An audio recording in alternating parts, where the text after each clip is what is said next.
You had in the BBC and this other Arab channel called Al Jazeera, which is also a problem apparently.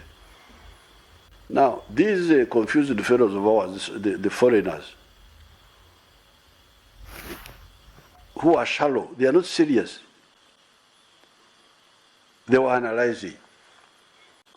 This high turn-up in Uganda, and this high turn-up is likely to favor Bobby Wine. If all the youth voted for Bobby Wine, then how did Museveni get all these votes? Shallow. Not serious, but also indisciplined. Why do you go into people's affairs? Africans, we don't have that culture. To go into somebody's house and start, this chair should be here. I can't do it. Even if the chair is bad, the place, I will pretend not to see it and go. They have like a barbarian culture of Buyaiism, actually. Don't talk about things you don't know. The majority of the youth support the NRM, and the number is going to increase. Yes, oli ku Yugi Update TV ko sinzidde banga otuwuliriza awo nyine tugenda okubanga tutandikira gwe mukwano gwange ali eyampuliriza. Wabiwuliddeko ebigambo ebya Mwami Museveni ng'agezaako okubanga alabula abazungu. Abalabudde mu bigambo byagenze mu maaso n'okutangaaza. Agambye temugenda kunkubira sayidi zonna bbiri nga serwanako. Agamba nti ebigenda mu maaso mu bazungu abitunuulidde bulungi nnyo abiraba. Ebigenda mu maaso ku mikutu egya televisioni eri Al Jazeera, BBC. Agamba nti emikutu gino gyamujjirira. Gyamujjirira. Era ng'agamba tamanyi nsonga lwaki abazungu balina culture yaabwe etategeereka bagenda mu maaso n'okweyisa enneeyisa enkyamu ennyo. Agaffe wano mu Africa tetweyisa bwe tutyo. Lwaki oyingirira someone's foreign affairs? Lwaki mutuyingirira omuntu we baba mukyazizza wano ewaffe mu Africa totandika kugamba mbu obutebe buno babutaddeho bubi ate eri emmeza talina bbeerawo etyo oguma bugumi. Nagamba lwaki beeyisa bwe batyo. Mpulira bangi bavuddeyo bagamba nti there is a turn up. Waliwo enkyukakyuka mu Uganda. Abavuka bonna bakyuse bagobera Robert Kyagulanyi Ssentamu baagala enkyukakyuka mu ggwanga lyabwe. Kitegeeza Museveni yennyini ebintu naye abiraba, akirabira ddala. Namala n'agamba kati baba bonna bagoberera Robert Kyagulanyi Ssentamu nga baagala Bobi Wine, kati kyajja kitya okuba? Yeebuza naga kyajja kitya okuba nga nafuna obululu bonna. Musajja atu naye tamanyi. Obadde okimanyi nti abali ku president era bamukubira campaign na bino byonna ebigenda mu maaso bamusiba katambaala mu maaso. Tamanyi kigenda mu maaso mu ggwanga nti eggwanga lyandibanga lyamukoowadda. Tamanyi nti nno n'abazaadde baleeta kulaala yambaadde bagibwa mu bitundu byanjawulo nga basombera zi baaseezi.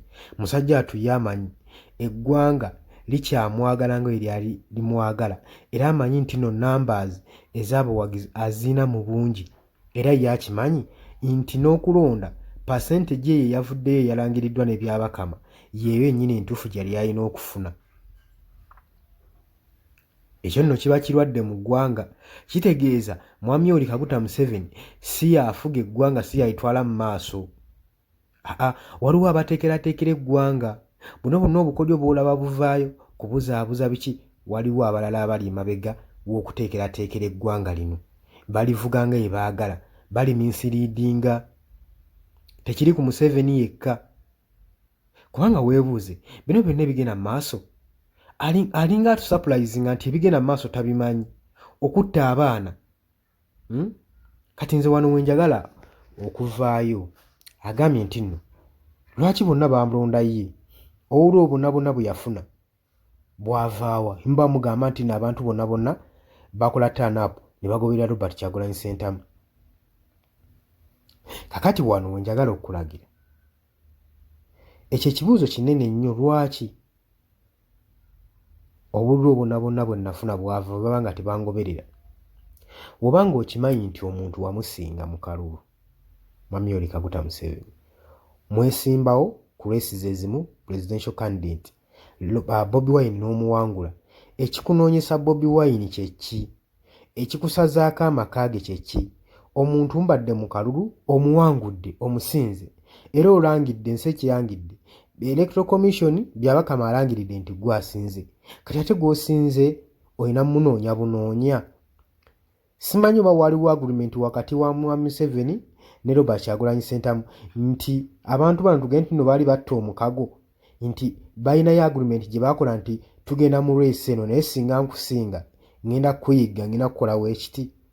Wekiba nga kyaliwo twagala okumanya Robert Ssentamu ye yasayininga ku ki nti singa abanga awangudde ye wakukola kino Museveni.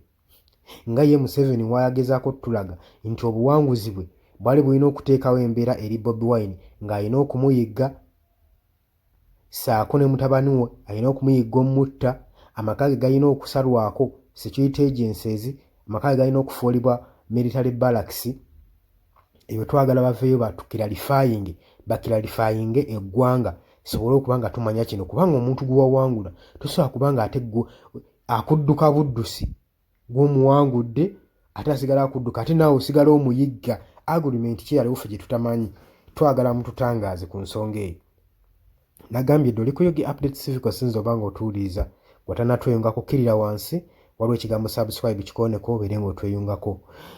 Nja kukubiriza mukwano gwange tambuza video sharinga video likinga jangu mu comment otekeyo ensonga yo abandi mu diaspora mbatumiddeko nnyo. Kakati wano ffe ate ekinyusi we kiviirayo ekitegeeza twabagamba dda nti ekkubo ly'amazima temusibwamu misanvu ne munaagezaako mutya okubuzaabuza. Kati eyo statement mwami we Kaguta Museveni gye yakola ng'agiteeka mu public yalinga agezaako sindika message eri abamawanga gano ag'ebweru eri zino TV, BBS, Al Jazeera nti nedda bye mulina bikyamu nawangula n'obululu obw'enkinala y'ensonga lwaki mulaba nga nafuna percentage ey'amaanyi era Robert Kyagulanyi Ssentamu namuwangula.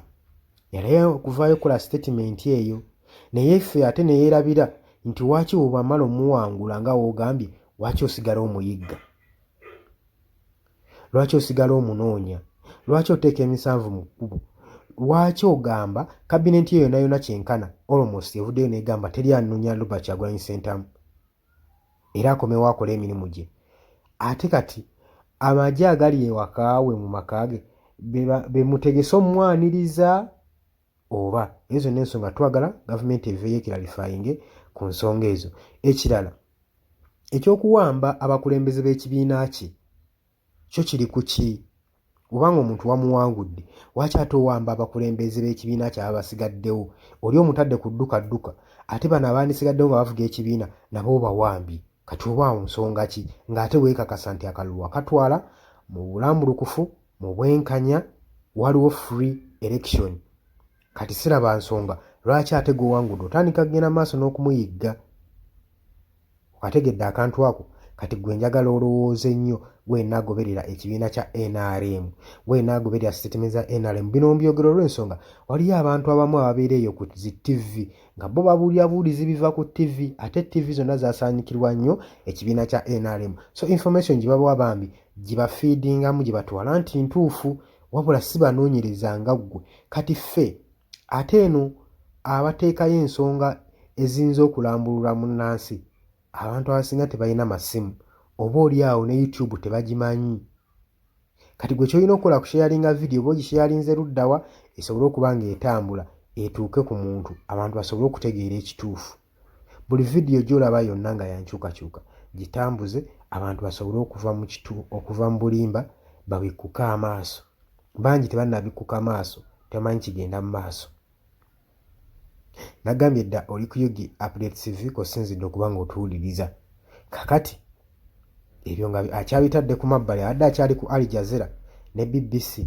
Kakati Robert Kyagulanyi Ssentamu n'agenda presentinga mu Geneva Summit era ensonga ze yawaddeyo nga ziri strong enough. Kakati nkiwa basatira ate ejjukira bantu bataagala kulingiriza mu foreign affairs zaabwe. Ekyo yakyogedde statement ogiwulidde. Lwaki mma mutulingiriza mu foreign affairs zaffe? Kitegeeza bannayuganda tulinga biziri awo bintuntu ebiri mu ggwanga bye balina okufuga babivuga bazze eno. Kati kyonna kyonna kye batukola batukyunyiza teri muntu alina ttunulayo leka batukole bye baagala bakole kyonna kye baagala as long as they are in their own foreign affairs. They are in their affairs. Bali waka waabwe, so baddembe okutulugunya abantu be babeera nabo ewaka mu ngeri gye baagala. Kyo statement kiringa etegeeza. Simanyi oba ggwe olina engeri gy'obitegeddemu, jangu mu comment section otangaaze. Oli ku Yugi Updates TV, kubadde osinza oba ng'otuwuliza, sharinga, commentinga, likinga. Mbaagala nnyo, mwera.